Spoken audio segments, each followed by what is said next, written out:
Hello, everyone. Giving folks a moment to trickle in here. So stand by while we get our live stream started. We'll be with you in a moment.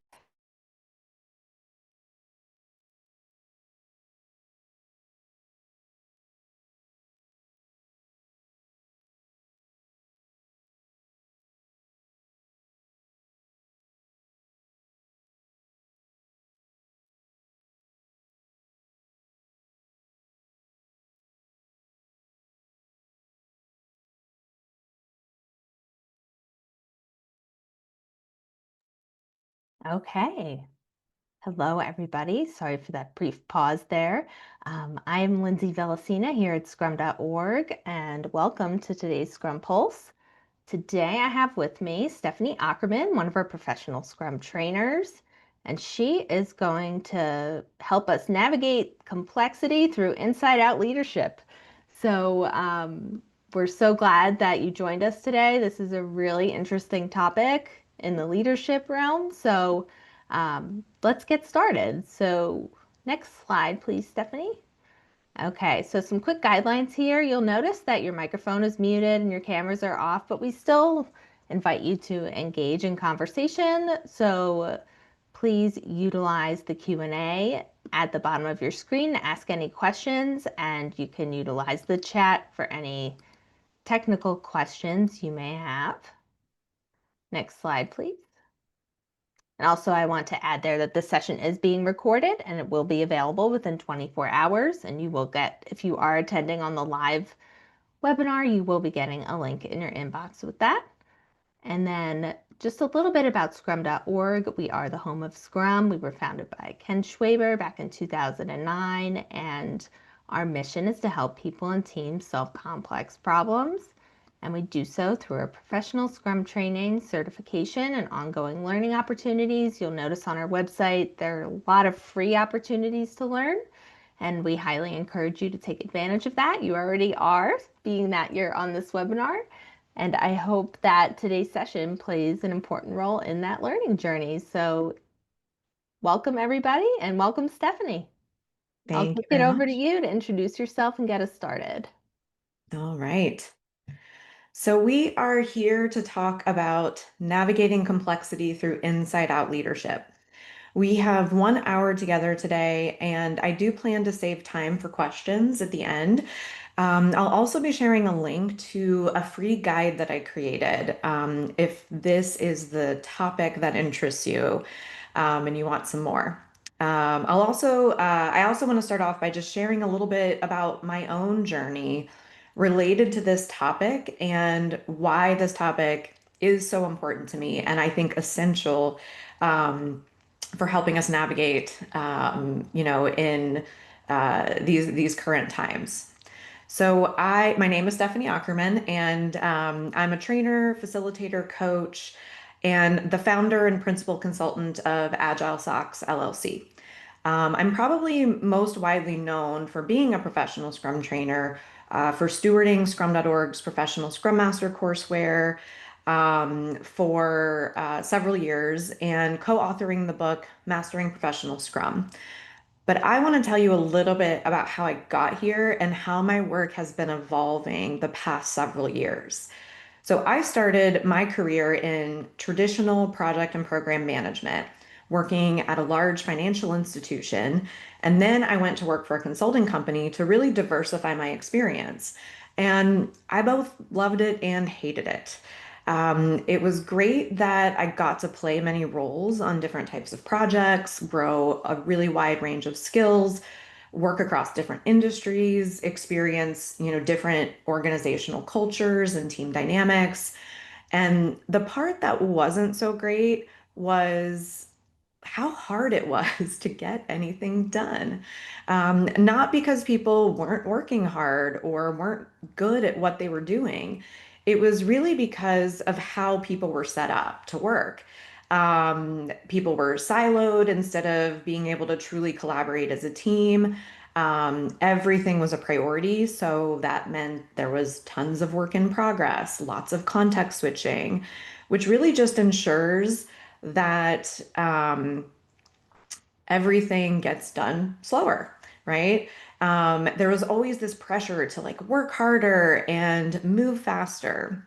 So luckily, I had a coworker on a particularly stressful client engagement who introduced me to the Agile Manifesto and Scrum. And we actually got permission from an executive who was not happy with the way things were going to run a Scrum pilot. And, that was it for me. That was the big transition. And then since then, I have fully transitioned my career from traditional project management to leveraging agile approaches. So that means that most of my career has focused on business agility and team dynamics. And what I started to realize several years ago is that the missing piece, the thing that helps us leverage business agility and product management frameworks, practices, and tools more effectively, what truly helps us unleash the power of collaborative teamwork is growing our leadership capacity. And that is why my work is based on this competency model that you see here. And personally, I realized that growing my own leadership capacity was instrumental in some of the big choices that I made. Quitting a great job to backpack through Central and South America, doing that again, quitting another great job again to start my own business, navigating a global pandemic in a way that led me to become a surfer in my 40s while I was reinventing my business. And that has even led to something I never even knew I wanted, leading leadership surf camps in Costa Rica. So I bring this adventurous, curious, slightly rebellious nature into my work with clients, because it does help people and teams break out of these ingrained patterns that simply don't work for the complex challenges and the high levels of uncertainty that we are navigating. I want people to feel empowered to create a new way forward and to find like their spark and their joy and fulfillment in a world where we can often feel like we're stuck on a hamster wheel. And so the competency model I've developed helps me structure client engagements, and also the programs that I create, the learning and development programs I create in ways that are truly able to create alignment and enable sustainable results. I hear from so many clients who hire large consulting firms to come in, these really high dollar consultants to help them with their transformation. And the usual outcomes are they try to install Agile. There's a one size fits all approach, and it usually doesn't lead to the business benefits they were aiming for.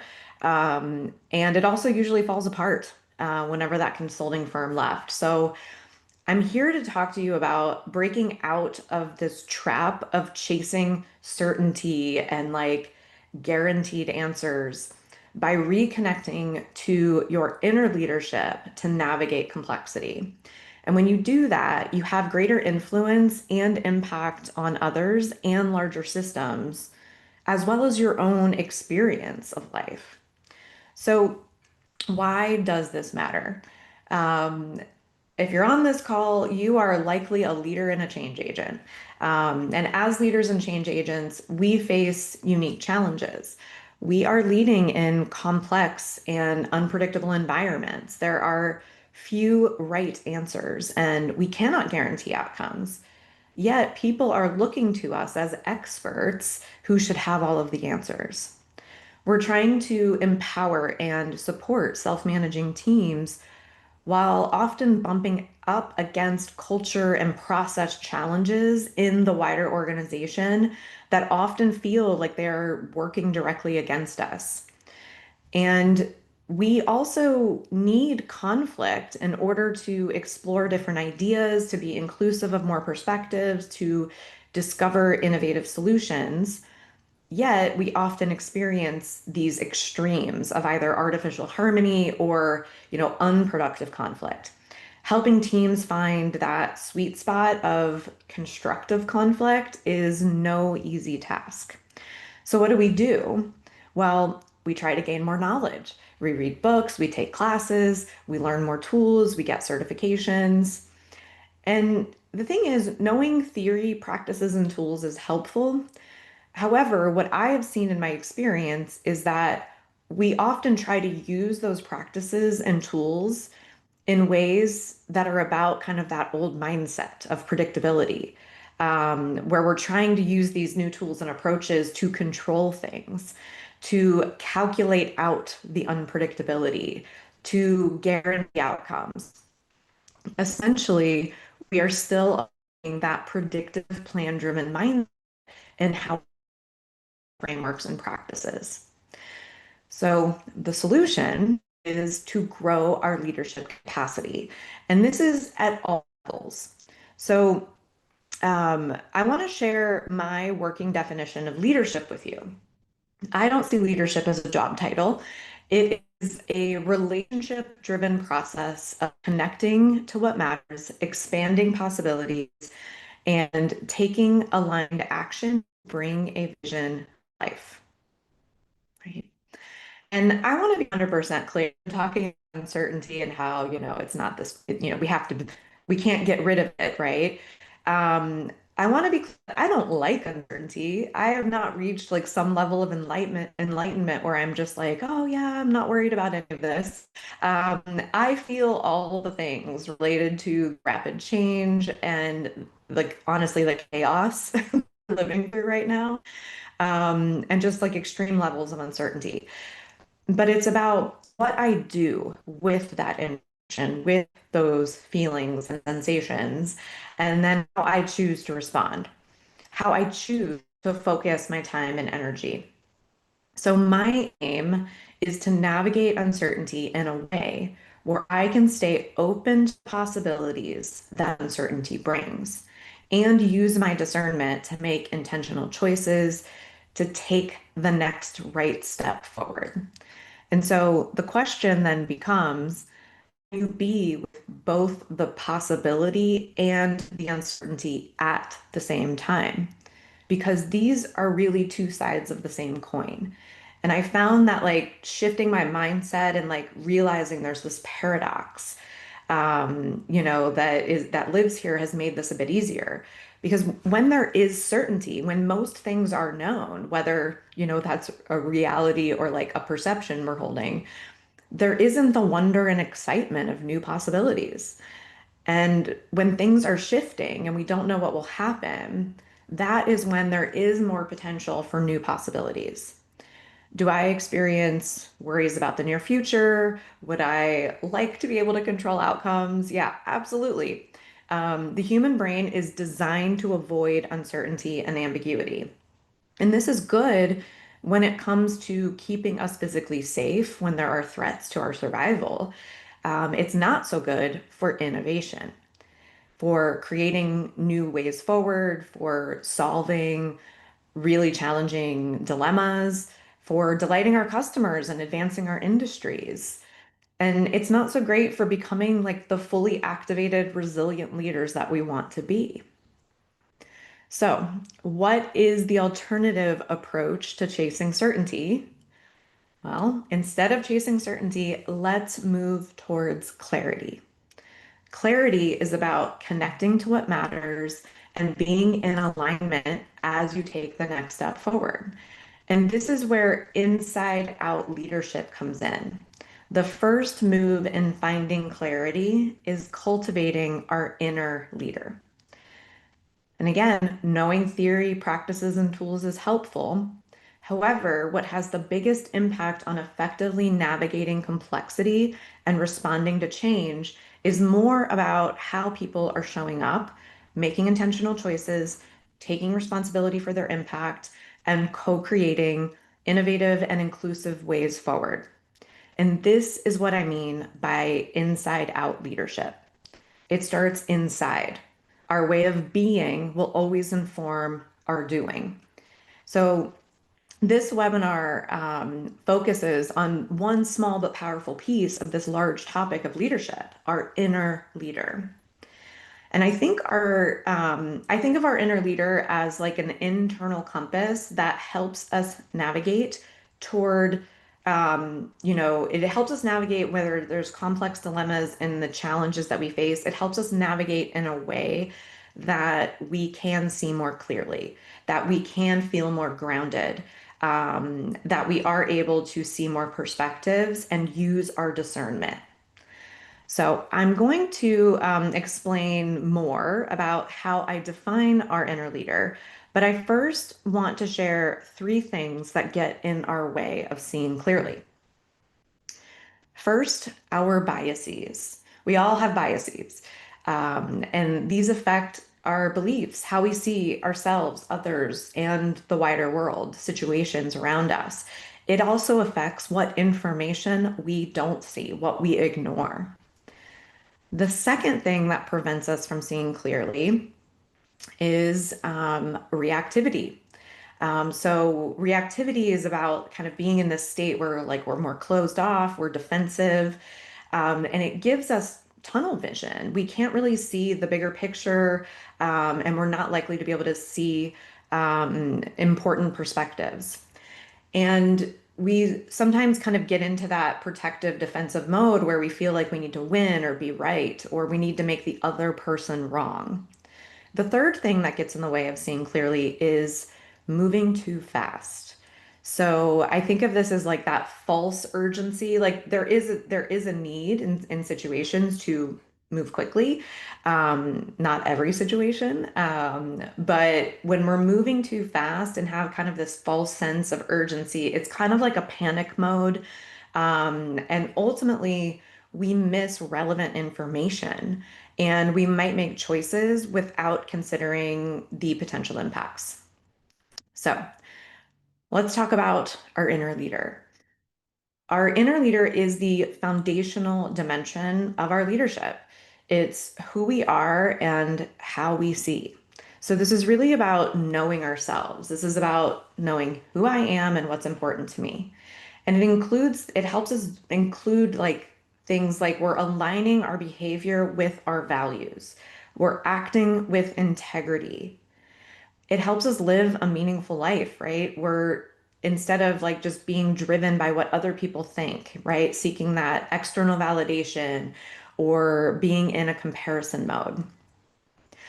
Our inner leader is also what helps us like feel like we are the author of our own lives, right? Kind of stepping into our power. And it is also foundational for everything else because it's the lens through which we see ourselves, others, our relationships, and the wider world circumstances. So, this is where we also are able to summon our like essential leadership qualities like courage, connection, resilience. And those are the things that actually help us have, the audacity and the courage to envision new possibilities and take action to bring that vision to life, even in the uncertainty, even in the unknown. Our inner leader is helping us find new clarity because while certainty may feel good, right, it's not often possible. We might trick ourselves into kind of feeling a false sense of certainty, but it's usually not possible, especially when we're talking about the complex work we're doing in our organizations. And it's kind of a waste of energy too. So, this is all connected to a key leadership competency, reflexivity. So, reflexivity is the ability to examine one's feeling or like one's own feelings, reactions, motives, and how these factors influence our actions and our thoughts. It involves being aware of how personal assumptions, beliefs, and values shape how we observe and how we interpret data.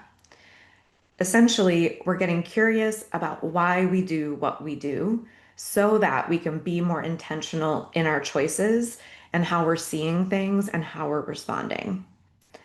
So, I'm going to teach three things that help us cultivate our inner leader. All right. So, number one, using our values to create clarity. Values help us understand what is important to us, what is worth pursuing, what type of person that we want to become. And so, some characteristics of core values, when we identify our core values, They're often linked with strong emotion, right? That's what helps us, assess what is most important to me. They motivate action, right? So they help influence what we choose to pursue. They drive the energy behind that.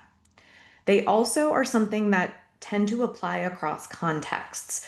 So the idea being, if we have a core value, it applies at work, it applies with our family, it applies in our friendships. So that's the idea of it applying across contexts. And our values are also like the standards by which we're kind of making moral judgments, the yardstick that we're using to measure ourselves. And sometimes we use them to measure other people as well. But like so for example, if I have a core value of adventure, and I'm in a period of life where like I don't feel like I have any adventure in my life, then I'm not gonna feel like I'm doing very well, right? So that's the idea of their like these standards we kind of hold. So often, when we find ourselves feeling a sense of friction in our lives, it is because we're out of alignment with our values. And self awareness can help us recognize when we are feeling this internal resistance. And we can then reflect on what doesn't feel right. And we can check in with our core values. On the flip side, strong alignment with our values can bring us feelings of peace, contentment, um, energy, excitement. So when we're self-aware and in touch with these values, they drive our behavior. And when we're living our values, like truly embodying them, we show up as our most authentic and most alive versions of ourselves. And the key here is not to just like identify the values and like put some lofty words and phrases together and hang it on a wall. The key is to operationalize our values. We need to live them, we need to leverage them. Right. So if you came here today, like knowing a specific challenge you're navigating or an area where you're feeling stuck or frustrated, something you can do is reflect on your core values, how they're showing up, right? Maybe there's a misalignment, or maybe there's a value that you can lean into that will give you some creative insights or some courage or some strength. Also, another way we operationalize these is like when we're experiencing a strong emotion, it's like ask yourself what value might be at play in this situation. So these are ways we can start thinking about this and exploring this in our everyday situations. So let me share an example here. One of my core values is simplicity. Now, that may sound a little strange because I actually teach people complexity theory for a living. And I fully recognize that business and most of life is filled with complexity. But I also believe in simplicity as an approach to navigating complexity, right? It's one of the reasons I love the Scrum framework, right? It is simple. Doesn't mean it's easy, right? But it is simple. So, how this value shows up is I essentially don't want to overcomplicate things, right? I don't want to add more complexity unnecessarily. And as many businesses are experiencing right now, 2025 has been a year where I've had to make a lot of changes, right? I've been having to adapt to rapid change, so much more unpredictability. I've been running a lot of experiments. And upon reflecting, I've added a lot more complexity to my business this year. And realizing like, wow, this is what kind of feels there's some tension. And it's something that I have to think about, feeling out of alignment around this. But this new understanding now, I bring into the planning I'm doing for the rest of 2025 and what I want, what I've learned, and how I want to bring more simplicity in to 2026, right? So that's just an example of leveraging my values, operationalizing my values. And it's also important to remember that values work is often an iterative process. Our values change over time. And or maybe they don't change, but like how we view them, how we operationalize them is going to evolve as we grow more into ourselves and as our life circumstances change. And so one thing I want to name here is that I'm talking about a lot of this in the context of like the individual, but also these concepts are useful and can be applied in kind of the team context, right? We talk about having team values when I'm working with organizations and we're trying to support, their teams and adopting an agile approach, and being more collaborative. Like one of the most important things we do is really come together as a team and think about, well, how does this apply? So a lot of teams I work with, they will come up with a set of team values. And some of them choose to use the Scrum values, but also they don't necessarily have to. But it's a way that then they can navigate as a team, right? Look for misalignments, leverage their values to make decisions, to find ways of both how they work together in terms of process, but also how they work together in terms of relationships. So organizations can have values as well that guide them as an organization. So even though I'm talking about some of these concepts in the individual context, you will likely notice how they could be applied beyond that. So next up, examining core beliefs and the impact they have on our leadership. So, in today's world, we need leaders who are able to tackle adaptive challenges, not just technical challenges. And so, if you're familiar with Ronald Heifetz's work on adaptive leadership, the difference is described this way. Technical challenges, I'll start there. Technical challenges are not necessarily easy, but the skill set to perform them is well known. So, what would be considered a technical challenge, for example, would be like becoming a surgeon, right? That's not easy by any means, but there is kind of a known skill set, a known path. Adaptive challenges require more than incorporating new technical skills into your current mindset. Adaptive challenges can only be met by transforming your mindset, essentially growing your mental and emotional complexity. So I can be with more complexity. I can sort of like hold more complexity and nuance and paradox. And so when I talk about growing leadership capacity, that's actually what I'm talking about, right? It's growing our mental and emotional complexity. We can handle more, we can be with more while also staying, grounded and able to navigate.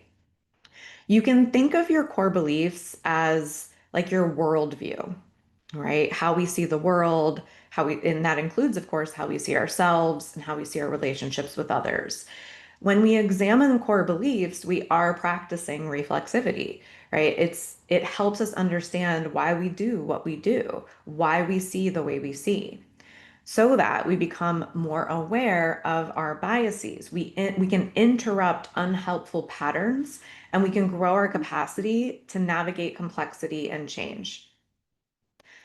And the truth is, a lot of us are running on autopilot. Maybe not all the time, but you can probably think of some moments in your life or periods of time in your life where you notice maybe that you were running on autopilot. And what I mean by that is like recognizing that we might be, if we're not really self-aware and in a reflective state, practicing reflexivity, we might be doing things that are causing harm, that are limiting possibilities, that are even creating things that are not what we want in our lives, in our teams, in our organizations. And beliefs are something that, similar to values, they change throughout our lives. And our beliefs likely should be changing, or as we expand who we are and how we see the world, right? As we become our, kind of adults and grow into who we are. So, this is based on Keegan's work, and Keegan describes three stages of mental complexity in adults: the socialized mind, the self-authoring mind, and the self-transforming mind. So, according to Keegan, we move from being shaped by like external expectations. That's really the socialized mind, where we're seeking external direction. We're shaped by expectations of our environment, and we're like trying to adhere to identities that we maybe formed earlier in life.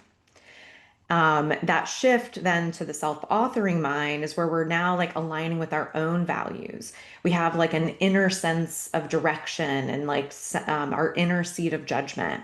We're able to step back and to question things, question values, question expectations, question beliefs.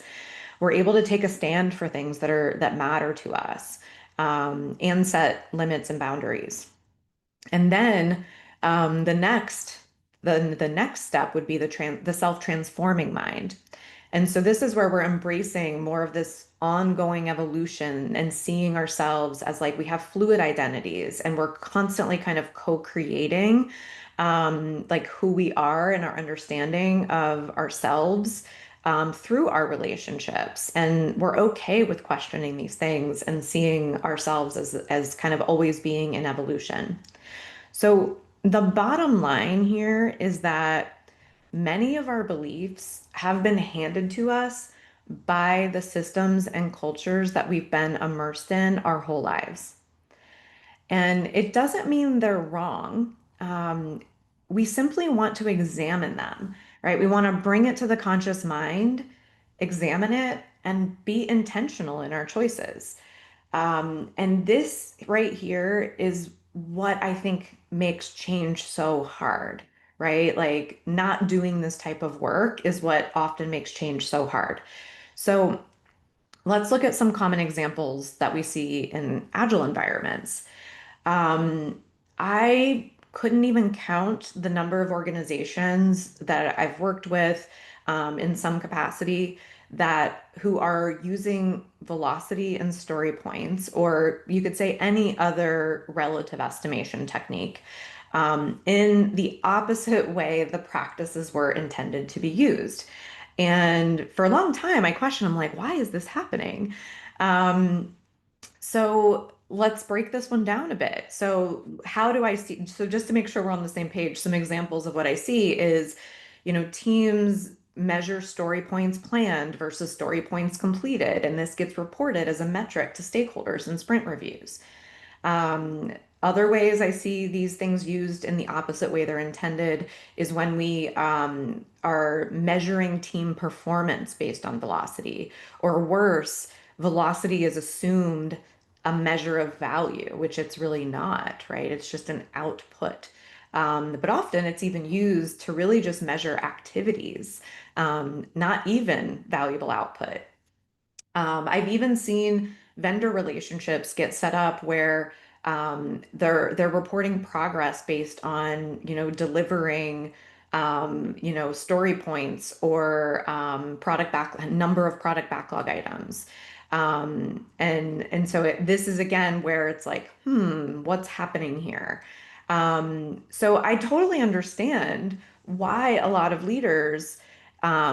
thought leaders in the agile realm will say things like, oh, story points are bad, like don't use story points. But my whole thing around this is story points aren't the problem, right? You can use any practice well or poorly. What we really want to be doing is digging into what is the belief and the pattern that's driving the misuse of that practice or tool. And so if you don't work on the beliefs that are driving the behavior, you'll just keep approaching everything in ways that are actually undermining the agility we're trying to enable.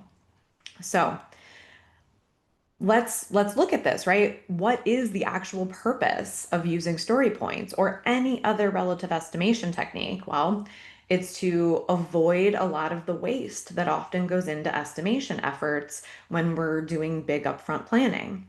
It's also to factor in complexity and unknowns when sizing our work. So it's really about recognizing that we're doing this work as a team. We're not divvying it up to individuals. It's also about leveraging empiricism. So the idea being that we're comparing new work we're planning to do to similar work we've done in the past, or it's like similar complexity or similar size. So really that's the purpose, right? But like when we look at how this technique is used in practice, it's not really in alignment with the purpose. And again, this comes back to looking at the beliefs. So what are some of the deeply ingrained beliefs that often drive the misuse of story points? A few examples I see is just it's the strong desire for control or certainty, right? The need to have guarantees about delivery. And another belief, I think, that comes into this is I think of this as a wider cultural belief, is productivity culture. So, focusing on outputs and believing that our value is determined by our productivity. Also, there's, I think, a little bit of a cultural belief that more is better, more is always better. We should be delivering more if we're getting better. Instead of asking questions like, are we building the right thing? And how do we know?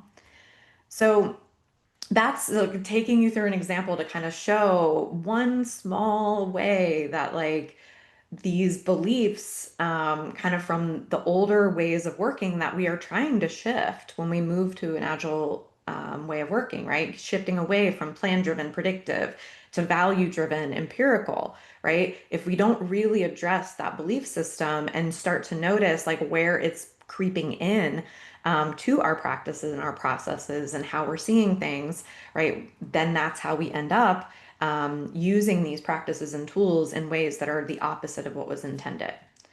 All Definitely. right. We actually have a Mhm. couple questions that have come in Okay. relation to metrics and story points and these things. So I think if you don't mind, I'd like to interject with them quickly. Sure. So this first one is, isn't a team's velocity a key KPI to measure the success? And then they elaborated and said also plan story points. It says V's completed shows Versus the that completed. versus Mhm. completed. Yeah, you read better than I do. Versus completed shows the value delivered and helps identify the gaps and identify waste in the process and plan better. So that's kind of what they're asking. Yeah, so I'll be pretty direct here. The answer is no. Um, so if we want to measure success, my first question I always ask is, did we deliver a done increment of value? That to me is the number one measure of success of a sprint. And then the second question is, and did we meet the sprint goal? Right? Maybe we did, maybe we didn't, but we moved towards it. And so again, like I love that these questions are coming up because it also shows how ingrained this belief is and how Right. we often confuse output and activity with value. Now, like this could be a whole presentation on its own. And I actually was kind of like, what if I include this example? Are we gonna get like pulled into this whole other thing? So I will move on, but I want to address this in like a concise way. Um, and I've also like written some, I think I've written some articles about this too that I can include for those of you who attended live. I can also send those some resources to you that I think I've written or something I've created in the past. But like velocity is meant to be a tool by the Scrum team for the Scrum team, like that they can use to assess like kind of what is happening sprint to sprint. And so only that team knows what happened that sprint. So first of all, we've already established it is not a value measure, right? To measure value, like you are actually measuring, do we have a useful, valuable increment? And we actually can get value metrics from that, right? Like customer happiness, has that improved? Like are sales increasing, right? Like this will be very product context dependent. But things that are related to customer satisfaction, to like usage of a product, like is usage going up, like those types of things are value measures. But it gets often confused like out in the wild because these beliefs around productivity and activity and output measures are easier to measure, right? They also seem easier to control. By the way, that means they're also easier to game. So without going too far down, getting down my own rabbit hole. So also, oh, sorry. Also going back to the question of like story points completed versus story points planned. So the what I actually would look at there is like, first of all, I don't think that's a measure that's useful to report to anybody outside the Scrum team, right? Because then we're pointing people to look at measures that are not about value. And it might help us though start to see like, oh, wow, we tend to have this pattern of like planning more work than we're capable of delivering. Like, is that something we need to look at as a team? Like those are the types of, so they help us look at our process. They help us inspect our process. Like that to me is what velocity is useful for, but it's not a measure of team performance, right? We could have see velocity decrease because we're working on more complex things than we've ever built before in this product. We could also see velocity decrease because measures are not guarantees. Like measures are all wrong. So like, or sorry, not measures, estimates. Sorry, said the wrong word. Estimates are all wrong. So like we didn't estimate perfectly because that's impossible. That's what the word estimate implies. All estimates are wrong, right? So other things that could affect our velocity are, like somebody's off work, right? And again, so this comes back to where like we think we can calculate away the unpredictability, the complexity, and the whole point of story points was to help us just say, no, no, no, no, let's stop, estimating in these like detailed hours based estimates because that doesn't honor the complexity of the work. It doesn't honor that like it is not a perfect estimate. It doesn't honor that we're actually collaborating as a team and not splitting ourselves up into, silos where like you do this and then you hand it off here and then you hand it off here.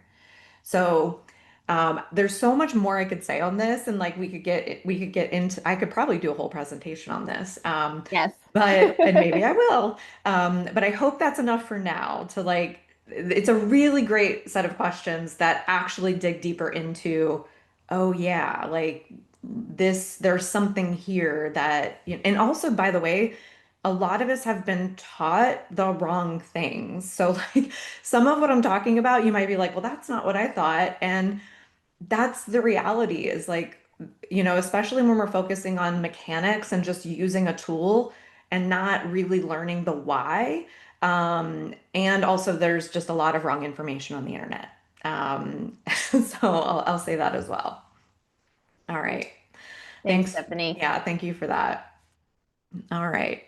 So now let's move to our third tool, creative versus reactive leadership. This is a simple tool that helps us cultivate presence and expand awareness so that we can see more clearly and be intentional in our choices. So, what does this mean? When I'm in a creative state of being, I am open, curious, and I am committed to learning. When I'm in a reactive state of being, I am closed, defensive, and committed to being right. Another way to see this is when I'm in a creative state of being, I'm leading from trust. I trust myself, I trust others, I trust, kind of in the bigger thing and my ability to navigate, the complexity and uncertainty that's out there. When I'm in a reactive state of being, I'm leading from threat, right? There's something like a fear or something feels a threat. And it might be, and bring this back to some of the things we've been naming, my sense of control is at threat. It might be like my sense of security and safety is at threat. And by the way, this is whether it's like real or like perceived. And it's also where like my sense of approval could be at threat, right? Like I might feel like, oh, people are going to judge me or they're going to think this about me, right? That's the reactive state. So the primary way that we use this tool is in any given moment, we ask ourselves, where am I? Right? Am I in a creative state of being or am I in a reactive state of being? Because when we're creative, that's when we're present, right? We're able to see more clearly and we're able to expand our awareness. We're able to bring more curiosity. When we're in a reactive state, we're often worrying about the future or ruminating about the past. So, this is a noticing tool. It's not a perfection tool. And I'm only spending a few minutes talking about this. I want to be clear, like, this is like deeper work. And like, I teach workshops on this. Like, it is a bigger topic, but it is this simple to introduce it. So the goal is not to always be in a creative state of being, because that is not how the human brain works. We kind of go up and down all day. And the key is to start noticing, right? And to try to start noticing our reactivity sooner. And so that we can then be more intentional, right? We can prevent ourselves from saying something or doing something that's coming from a reactive state, right? And we can get ourselves into that present, more grounded state where we're connecting to our values, we're getting clear on what our intentions are, right? And then we're making intentional choices. Okay. So it's really important though to also remember to like accept ourselves exactly as we are. So this is one of those really big but important pieces of this simplicity is a lot of judgment can come up if we start to when we start to notice our own reactivity. Um, so remember that it's not about good, bad, right, or wrong. It is like it's a noticing thing. And we want to make sure we're accepting ourselves exactly as we are, mining that experience for learning, right? That's the benefit of reactivity. There's learning in it, and then making intentional choices. Okay. So, that those are the three things. And I want to kind of conclude here. This year I introduced my leadership development program called Aligned Impact, where I take people through a set of tools that I've developed for my leadership alignment canvas. So I developed a canvas and a set of tools to kind of help guide people through through this type of work, this inner leader, inside out leadership work. And what I've covered here is just a small taste of that curriculum. And the thing I continue to hear from participants is, Stephanie, I've taken so many like leadership classes, learned leadership tools, but none of them focus on this inner work. Or maybe they say a comment about it, but like they don't actually help you with the inner work. But you see, it's the inner leader work that actually helps you use those externally focused leadership tools effectively, or even to discern which tool to use in a given situation. And that's what inside out leadership means. And when we're practicing inside out leadership, we are able to act with integrity and alignment, right? Aligning our behavior with our values. We're able to live a more meaningful life rather than being driven by external validation or comparison, and feel like we are the authors of our own lives, right? Rather than I'm just at the effect of others and circumstances. This also is what helps us access those essential leadership qualities like courage, connection, resilience, so that we can discover the innovation, the new possibilities, and we can take action, right? Even when we're not sure it's going to work, right? We're not, failure is learning, right? This is that idea of like how we turn failure into learning, right? There's a lot of inner work involved in that. And we can lead with intention even in the unknown so that we can make these aligned decisions that are truly anchored in what matters. We're also able, and this is again going more towards that inside out aspect of it, we're able to build trust, right, with our coworkers, in our families, our friend groups, right? Whatever context we're thinking of this, right? Leadership is everywhere, it's not just at work. We're able to build trust and we're able to kind of create alignment, not just within ourselves, but with groups of people, with organizations.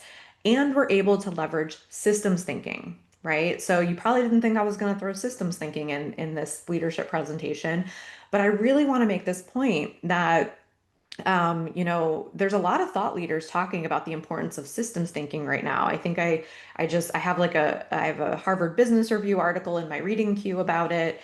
And even Brene Brown brought up systems thinking as an essential leadership skill for the business leaders in these current times on a podcast I was listening to lately. And I was like, yes, Brene Brown's talking about systems thinking.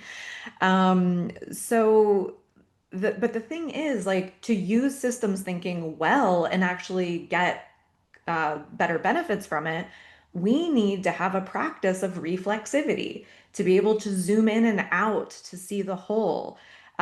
We need to be able to see more perspectives. We need to be aware of our own biases and viewpoints when we're looking at problems using a systems thinking approach.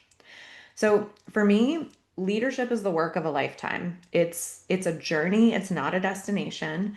I think of it as it's a practice, and I'm always evolving in my leadership practice. So, wrapping things up here, here's what we've covered, right? We've covered what inside out leadership is all about and why it's so important. And we've looked at three ways that help us cultivate our inner leader. And so I'm going to open it up to questions, but I first want to share some additional opportunities to stay connected if this is the type of leadership work that you're interested in. I have a weekly-ish newsletter where I write at the intersection of business agility, team dynamics, and leadership. And you can just go to my website, agilesocks.com, and you'll see the form to sign up. But also, I've created a free guide called Leaders Ride the Waves. And when you sign up, you'll get an email with the link to download the guide. And this isn't like some 45 page, like PDF text heavy file. It's meant to be approachable, lightweight, not overly complex, because simplicity is one of my core values. So and when you sign up for the guide, that will also sign you up for my weekly newsletter. So if this is kind of the type of leadership work you're into, the types of conversations you like to be hearing, go ahead and sign up for that guide and or join my newsletter. So that is what I've got, and let's open it up for more questions. Okay, so we do have a few more questions here. Thank you for that, Stephanie. That was great. So this one here, I really appreciate your approach to leading from within. It's inspiring. Personally, I'd say my biggest challenge is turning knowledge into action. Do you have any suggestions for actionable steps I could take to start putting this into practice? Mm-hmm. Okay, so it sounds like we're saying we've kind of liked this idea of the reflexivity around examining, like the self-awareness, examining. And it's really like once I have that knowledge, how do I move forward into action? So a few things that come to mind. First is think of everything as a small experiment. So a lot of times we think that, like the reason we don't take action, and this is speaking from my own experience, this is the stuff I struggle with too. Um, I'm afraid, right? Like, or I'm like worried, or like it feels too big, or I'm like, I don't know the whole plan. And it's one of those things where if you're like, okay, what's like the goal I'm aiming for? Like, what is an outcome oriented goal that I'm aiming for? And then what could be like an intermediate goal along the way, right? That's going to help me learn what I need to know. So even if whatever I do doesn't work out, it's going to give me information, right? And so kind of breaking the thing down into something that doesn't feel so big and overwhelming, and then treating everything as an experiment. And that makes it one, easier to get into action because we're thinking small steps, small experiments, and two, just the idea of an experiment makes us feel more open to failure, quite frankly, because it's like, like designing the experiment is more like, well, I have a hypothesis. I'm making assumptions. Now, what can I do to test my hypothesis? And then questions like, what do I want to learn? And then as I go through this experiment, what am I going to be paying attention to? What am I going to measure? And that could be like really tangible measures, but it could also be like how I feel, like depending on the context. The observation and like the process of the experiment also is going to matter too. So I think breaking like big goals into like shorter term, more intermediate or tactical goals is like one helpful thing. Two, truly write your next step as an experiment, and set aside time to like go into like essentially an inspection and adaptation feedback loop. Like, so maybe it's weekly that works for you. Maybe it's every other week. You're trying to take some action towards a goal and you're stopping and inspecting, well, what happened? What did I learn from that? Okay, does that change my next step? Do I keep moving? So I think that right there is like a really good mindset shift to like help us get out of some of that fear or worry or just like overwhelm of like, something that feels too big and you don't know how to move forward. So hope that's helpful. Thank you, Stephanie. All right. So there are a bunch of metrics related questions Mhm. that came up. So this first one, would you please elaborate on using throughput as a metric? What are effective do's and don'ts from the real world? And then they asked for an example I can't talk, of an anti-pattern. Mm. So throughput in the way I look at it is throughput is really just another relative measure. It's sort of like another relative, like it's like how many product backlog items did I get done in the sprint? Like that's typically what we mean when we're talking about throughput. So it's a count, like it's an output related measure. So when I'm thinking of like if a lot of times throughput is used in if you're using flow based for measures and forecasting. And so I just want to name that there is a wider context to how throughput is used if you are truly leveraging flow-based metrics and or like Kanban as a complementary practice to how you're working. So I'm not going to explain all of that because we don't have time for that. That's a big topic.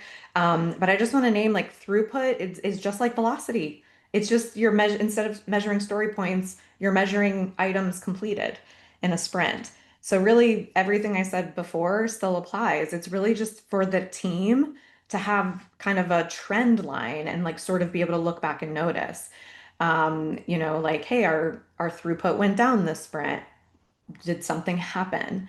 But like the reality of the work not being predictable and the fact that our estimates are just estimates, they're not right or guarantees, right? It still applies to throughput because it's really kind of the same concept.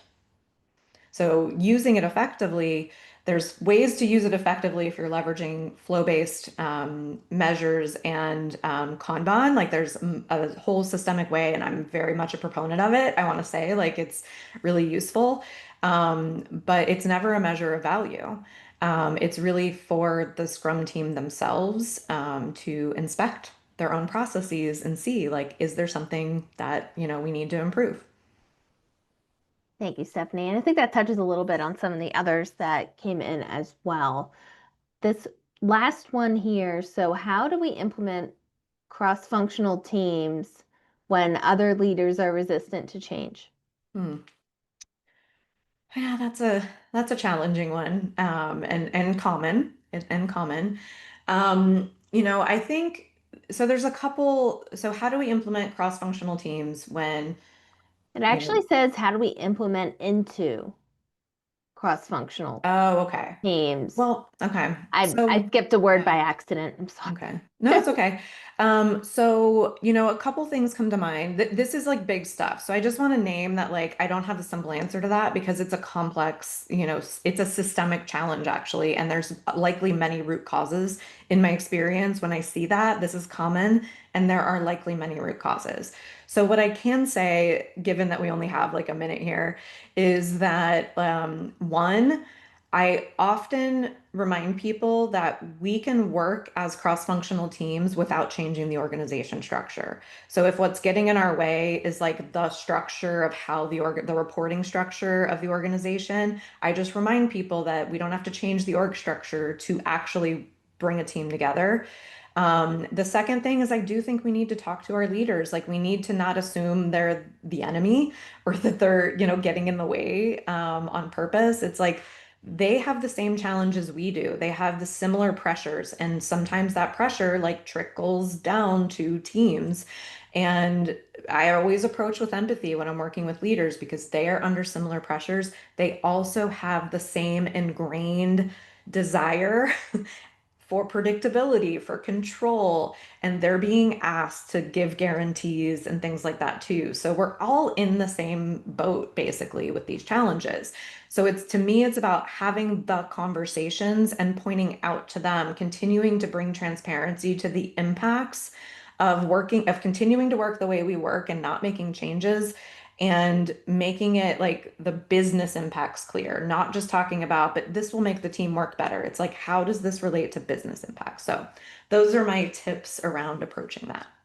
Fantastic. Thank you. I hope that helps. So, thank you everybody so much for attending, giving us an hour of your time today. And thank you, Stephanie, for an hour of your time. It seems like the audience was quite engaged with all the great questions. And thank you so much for coming and presenting this today. And thank you to our audience for tuning in. And we hope to see everyone again soon. So thank you, Stephanie. Thank you, everybody. And scrum on.